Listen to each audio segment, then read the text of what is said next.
क्या हाथ जब कांपना शुरू करते हैं किसी के, तो क्या कोई उम्र होती है या ये कभी भी शुरू हो सकता है? ट्रिमर्स या हाथ कांपने की जो बीमारी होती है ये ओल्ड एज के डिसऑर्डर्स हैं, लेकिन बहुत सी बार यंग एज में भी ये बीमारियां होती है। कहीं ना कहीं ये फैमिली रिलेटेड प्रॉब्लम भी होती है, मतलब जिसे हम कहते हैं जेनेटिक डिसऑर्डर या वंशानुगत रोग भी होते हैं। जब भी किसी व्यक्ति के बहुत हाथ कांपते हैं लिखने में, जिसे हम राइटर्स क्रैम्प्स कहते हैं, तो उस समय एक्यूप्रेशर विधा बहुत अच्छे से काम कर सकती है। इसका प्रयोग करके हम अपने आप को स्वस्थ कर सकते हैं, ट्रिमर से बचा सकते हैं। यहाँ रेगुलरली प्रेशर देने से ब्रेन रिलेटेड डिसऑर्डर्स कहीं हो रहे हैं, डीजेनरेटिव चेंजेस हो रहे हैं, तो उसमें भी ये लाभ देगा।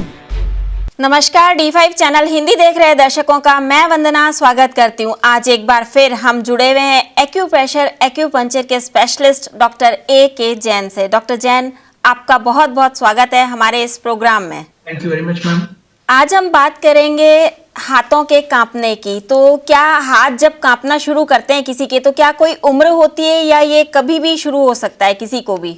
ऐसे तो ट्रिमर्स या हाथ कांपने की जो बीमारी होती है ये ओल्ड एज के डिसऑर्डर्स हैं, लेकिन बहुत सी बार यंग एज में भी ये बीमारियां होती है।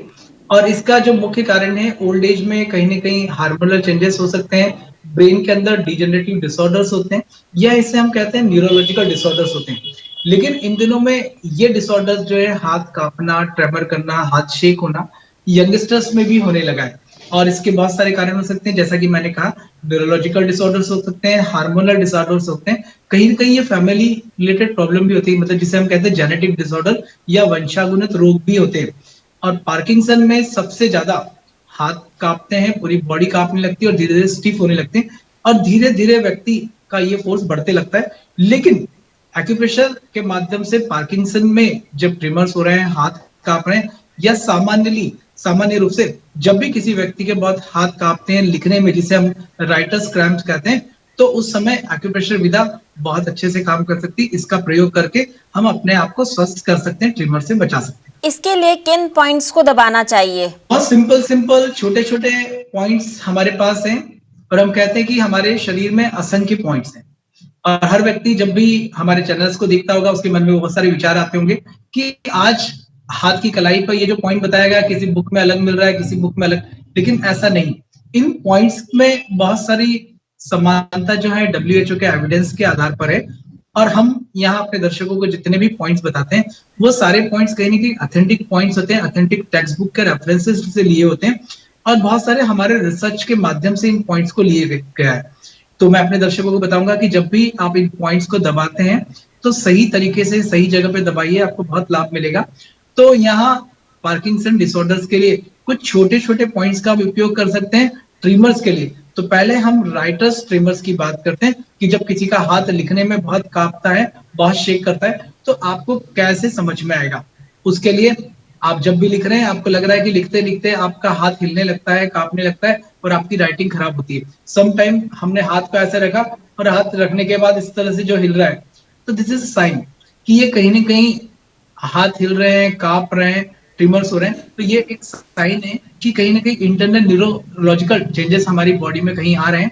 किसी अच्छे न्यूरो फिजिशियन से कंसल्ट करें। लेकिन साथ में अगर एक्यूप्रेशर चिकित्सा को आजमाते हैं, तो मेरा जहां तक एक्सपीरियंस है, हैंड ट्रिमर्स में बहुत अच्छे रिजल्ट्स मिलते हैं। तो उन पॉइंट्स के लिए हम बात करते हैं। सबसे पहले अपने कलाई के आगे की तरफ बिल्कुल सेंटर पर एक पॉइंट हमें सिलेक्ट करना है। दूसरा इस कलाई के पीछे की तरफ। तो हमारे हाथ की हथेली में सेंटर पॉइंट्स, बैक का सेंटर पॉइंट, दोनों पॉइंट्स को जब हमने लिया, तो हाथ के अंगूठे से आगे की तरफ हम अच्छे से प्रेस करेंगे। बाद में हाथ के अंगूठे को पीछे की तरफ शिफ्ट करके हम बहुत अच्छे से प्रेस करें। और जब इस तरह से हम यहाँ प्रेशर देंगे, तो ये पॉइंट्स बहुत अच्छे रिजल्ट्स देगा ट्रिमर्स में। यही पॉइंट्स पार्किंसन के पेशेंट के लिए भी बहुत लाभदायक होते हैं। इन पॉइंट्स को प्रेशर कलाई के जॉइंट पर राइट हैंड में और लेफ्ट हैंड में कलाई के बिल्कुल जॉइंट पे फ्रंट साइड और बैक साइड में देना है। साथ ही एक्यूप्रेशर का एक इजी रोलर, जो कि कहीं भी एक्यूप्रेशर के जहां उपकरण मिलते हैं उनके पास आपको मिल सकता है। इस उपकरण को लेकर हाथों की सारी उंगलियों पर बहुत अच्छे से हमें रोलर चलाना है। बहुत तरह के अलग अलग रोलर्स आते हैं। ये छोटा रोलर है जो हाथ की उंगली पर बहुत हम अच्छे से चला सकते हैं। तो इन रोलर्स को अपने हाथ की इसमें चलाएं, या एक्यूप्रेशर चिकित्सा में जो सुजोग रिंग होती है, उस सुजोग रिंग को हाथ की सारी उंगलियों में बहुत अच्छे से रब करें, मूवमेंट करें, बोथ हैंड की 10 उंगलियों में हमें बहुत अच्छे से उसको ट्विस्ट करना, ये बहुत लाभ देगा। और यहाँ ट्रीटमेंट करने से बहुत हद तक आराम आ जाता है, और आप चाहते हैं कि इससे भी ज्यादा अच्छा लाभ मिले, तब ये एक्यूप्रेशर के मैग्नेट्स होते हैं, हम इसे चक्र मैग्नेट्स कहते हैं। स्पेशली अब मेरे दर्शक सारे देख रहे होंगे यहाँ पर, जब हमने चक्र मैग्नेट को लगाया तो मैंने सबसे पहले अपने हाथ की कलाई के पीछे की तरफ लगाया, और लगाने के बाद कलाई के बिल्कुल सेंटर में हमें जो पॉइंट मिल रहा है, ये पॉइंट हमारा सेंटर पॉइंट है। और इस सेंटर पॉइंट पे यहाँ पर पीला वाला मैग्नेट बीच में लगा हुआ है। इस पीले मैग्नेट को इस तरह से अगर लगाया जाता है, जिसे हम सामान्य भाषा में सडेशन कहते हैं, तो यहाँ पीला मैग्नेट लगाया जाए और हाथ की कलाई के सेंटर की तरफ, आगे की तरफ अगर एक व्हाइट मैग्नेट यहां लगाते हैं, तो ये जो व्हाइट मैग्नेट है ये बहुत हेल्प करेगा जिन लोगों को ट्रिमर्स की प्रॉब्लम में, पार्किंसन की प्रॉब्लम में, या बहुत हैंड शैक होते हैं या किसी अन्य कारण से।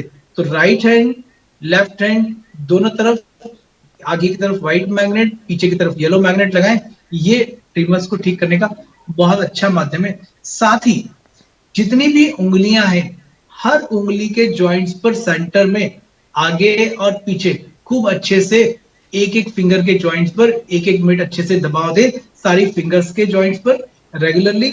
ये आपको ट्रिमर्स में बहुत हेल्प करेगा।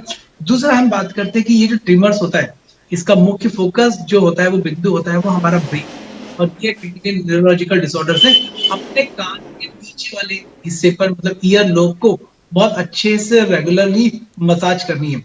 स्कूल में पनिशमेंट मिलता था तो कान ही खींचना होते थे, तो ये जो हमारा हिस्सा है, ये ब्रेन का रिप्रेजेंटेशन करता है। यहाँ रेगुलरली प्रेशर देने से ब्रेन रिलेटेड डिसऑर्डर्स कहीं हो रहे हैं, डीजेनरेटिव चेंजेस हो रहे हैं, तो उसमें भी ये लाभ देगा। इस तरह हमारे दर्शक हाथ हिलना, ट्रिमर्स होना, पार्किंसन रिलेटेड डिसऑर्डर्स में इस पॉइंट को यूज कर सकते हैं। बहुत सी बार ट्रिमर्स या इस तरह की कंडीशन बहुत ज्यादा, जो लोग मोबाइल पे वर्किंग करते हैं, लैपटॉप पे वर्किंग करते हैं, तो उन लोगों को भी होती है। उन्हें जेनेटिक डिसऑर्डर्स नहीं है, लेकिन उनके वर्किंग के कारण डिसऑर्डर्स आया है। उन्हें भी नियमित इन्हीं पॉइंट्स का उपयोग करना है, ऐसे ही मैग्नेट्स लगाना है, और साथ में हाथ को कलाई तक कुनकुने पानी में डालकर मैग्नीशियम सल्फेट से सिकाई करें, फॉर्मेंटेशन करें 10 से 15 मिनट। नियमित करने से उन्हें बहुत आराम मिलेगा। साथ ही एक एक्सरसाइज को भी नियमित करें, जिसे हम कहते हैं सूक्ष्म व्यायाम। हाथों की सारी उंगलियों को फैलाकर स्लोली स्लोली मूवमेंट्स करें, रोटेशन करें। कलाई को सीधे क्लॉकवाइज मूवमेंट करें, एंटी क्लॉकवाइज मूवमेंट करें, एल्बो का मूवमेंट्स करें, और स्लोली शोल्डर रोटेशन करें, क्लॉकवाइज और एंटी क्लॉकवाइज। इस तरह से अगर एक्यूप्रेशर थेरेपी के साथ हॉट फॉर्मेंटेशन करते हैं, कुछ व्यायाम एक्सरसाइज जिसे हमने सूक्ष्म व्यायाम कहा, तो इससे उन्हें बहुत लाभ मिलेगा। अब बात करते हैं ऐसे लोग जिन्हें ओल्ड एज की वजह से, ओल्ड एज में पार्किंसन रिलेटेड डिसऑर्डर्स होते हैं, उन्हें इन सारे पॉइंट्स को रेगुलरली उपयोग करना है। लेकिन साथ में सिर के ऊपर टॉप में जो पॉइंट है, इस पॉइंट को रेगुलरली क्लॉकवाइज और एंटी क्लॉकवाइज दिन में 3 से 5 बार एक ही पॉइंट पर 1 मिनट के लिए प्रेशर रेगुलरली देना है। इस पॉइंट को दबाने से ब्रेन के अंदर जो डिजेनरेटिव डिसऑर्डर्स पैदा हो रहे हैं, वो ठीक होने में ये हेल्प करेगा। साथ में पार्किंसन के पेशेंट्स को नियमित धूप का सेवन करना चाहिए, धूप में बैठना चाहिए। इसको रेगुलरली करें, और ये सारी मेथड अपनाने से बहुत लाभ मिलेगा। और क्या सावधानियां अपनानी चाहिए? फिजिकल एक्टिविटी, एक्सरसाइज को बढ़ाना चाहिए। पार्किंसन डिसऑर्डर्स में जब पेशेंट होता है, मोस्ट ऑफ ऑल ये डिसऑर्डर्स ओल्ड एज में होता है, डिजेनरेटिव डिसऑर्डर से, और लेक ऑफ एक्सरसाइज की वजह से बॉडी में स्टिफनेस बढ़ जाती है। तो ऐसे रोगियों को नियमित वॉकिंग, एक्सरसाइज ये सेवन करना चाहिए, रेगुलरली करें।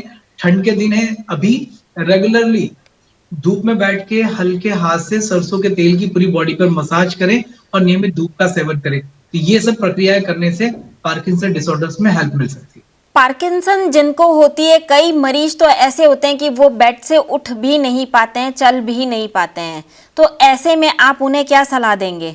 ऐसे पेशेंट्स को, चूंकि ये जो प्रॉब्लम होता है, बहुत ज्यादा डिजेनरेटिव डिसऑर्डर्स बढ़ चुके होते हैं, उसकी वजह से पेशेंट बेड पे रहता है। और पार्किंसन डिसऑर्डर्स में होता है कि हम एक बार एक कदम आगे जाते हैं और फिर 4 कदम पीछे जाते हैं। समटाइम्स लगता है व्यक्ति को कि व्यक्ति ठीक होने लगा है, लेकिन ये डिसऑर्डर्स इंटरनली अंदर ही अंदर हमारे शरीर को बहुत नुकसान करता है। तो पार्किंसन डिसऑर्डर्स में यदि एक्यूप्रेशर, योगा और डाइट थेरेपी को रेगुलरली यूज किया जाए तो उस व्यक्ति के ठीक होने की संभावनाएं ज्यादा बढ़ जाती है। लेकिन पार्किंसन डिसऑर्डर्स जो होता है वो बहुत क्रॉनिक डिसऑर्डर्स होता है और उसमें ठीक होने में बहुत समय लगता है। लेकिन सिंपल जिन लोगों को पार्किंसन की शुरुआत हो रही है उनके लिए एक्यूप्रेशर, योगा या डाइट थेरेपी बहुत अच्छी है। तो मैं उन लोगों को जरूर रिकमेंड करता हूँ जिन्हें कोई चीज की शुरुआत हो रही है, वो शुरू से इसको अगर फॉलो कर दें तो वहां पर उन्हें बेड पे जाने की नौबत नहीं आएगी। लेकिन जो लोग बेड पे हैं, सफर कर रहे हैं, वहां उनके जो भी अटेंडर उनके साथ हैं, मैंने जितने भी पॉइंट्स बताए उन पॉइंट्स पे नियमित प्रेशर दीजिए। इन पॉइंट्स को दबाव देने से उस कंडीशन में भी पेशेंट को आराम मिलेगा। क्या खाने पीने में कोई ऐसी चीज है जो बिल्कुल नहीं खानी चाहिए? मोस्ट ऑफ ऑल ऐसी चीजें ना खाएं जिसमें बहुत ज्यादा मिर्च, मसाला या खटाई हो, एसिडिक चीजें हैं, उनको अवॉइड करें। अगर ये करते हैं और एसिड हमारे शरीर में बढ़ता है तो उसकी वजह से भी ये डिसऑर्डर्स होते हैं। खाने में हमेशा ग्रीन वेजिटेबल्स का यूज करें, सीजनल फ्रूट्स का यूज करें। जो लोग ब्रेन रिलेटेड डिसऑर्डर्स मतलब पार्किंसन के साथ सफर कर रहे हैं उनके लिए वॉलनट बहुत अच्छा हो सकता है, उसको नियमित ले सकते हैं। डॉक्टर जैन, आप हमसे जुड़े, आपका बहुत बहुत धन्यवाद। आपने हमें बहुत ही महत्वपूर्ण बातें बताई। Thank you. अगले एपिसोड में आपसे फिर मुलाकात होगी, तब तक के लिए नमस्कार।